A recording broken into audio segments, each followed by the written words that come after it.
it would finally empty into Albemarle Sound, North Carolina.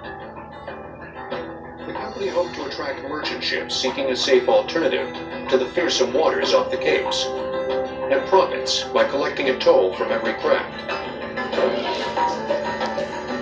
Along these banks, slaves hired from local plantation owners assailed the swamp armed only with shovels, pickaxes, and wheelbarrows.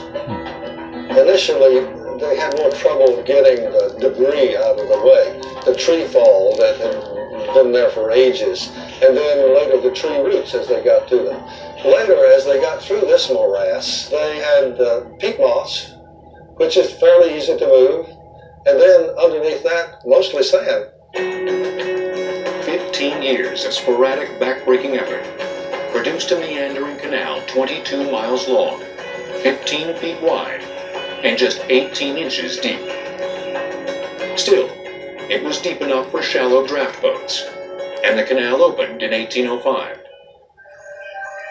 Despite its disappointing depth and revenue, one mover and shaker in the nation's capital saw a world of potential. America's Secretary of the Treasury, Albert Gallatin. A system of canals, he declared, held the key to the country's commercial health. Gallatin observed that from Boston to Beaufort, North Carolina, only 4 necks of land interrupted what could be a natural inland waterway. Cape Cod, New Jersey between the Raritan and Delaware rivers, the peninsula between the Delaware River and Chesapeake Bay, and the marshland of the Dismal Swamp. If canals could be built across these necks of land, and the Dismal Swamp Canal saved, America would have an inland passage extending nearly half the length of the eastern seaboard. He felt that if we have a perfect means of transportation to move things from A to B, what would happen is the country would grow faster, we would become richer, and we'd become a great deal stronger.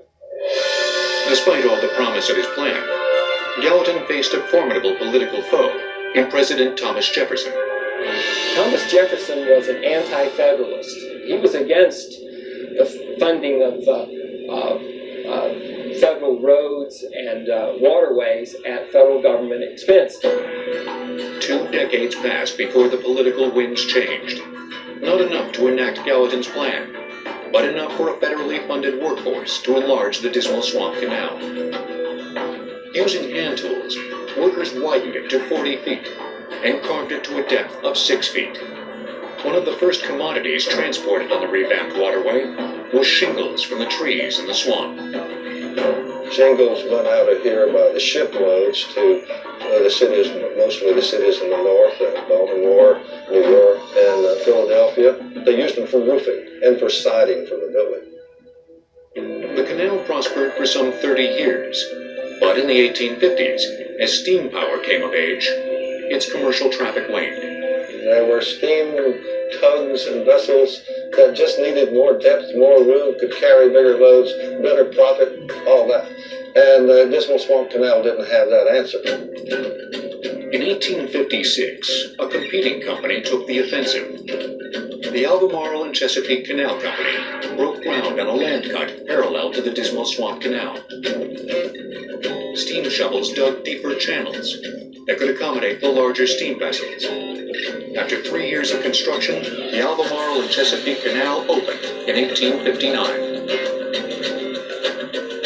Commercial traffic passes through it to this day, while the Dismal Swamp Canal hosts only recreational crafts.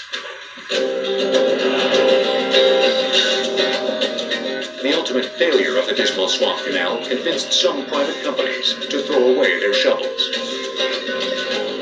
But another canal, far to the north, was inspiring many others to consider digging in. The Erie Canal, which was wildly successful, financially, in every which way, and it set off a number of private companies starting to think about building canals, inland waterways, where the federal government was taking no action really at all. The Erie Canal, connecting Albany to Buffalo, New York, sparked a period of unprecedented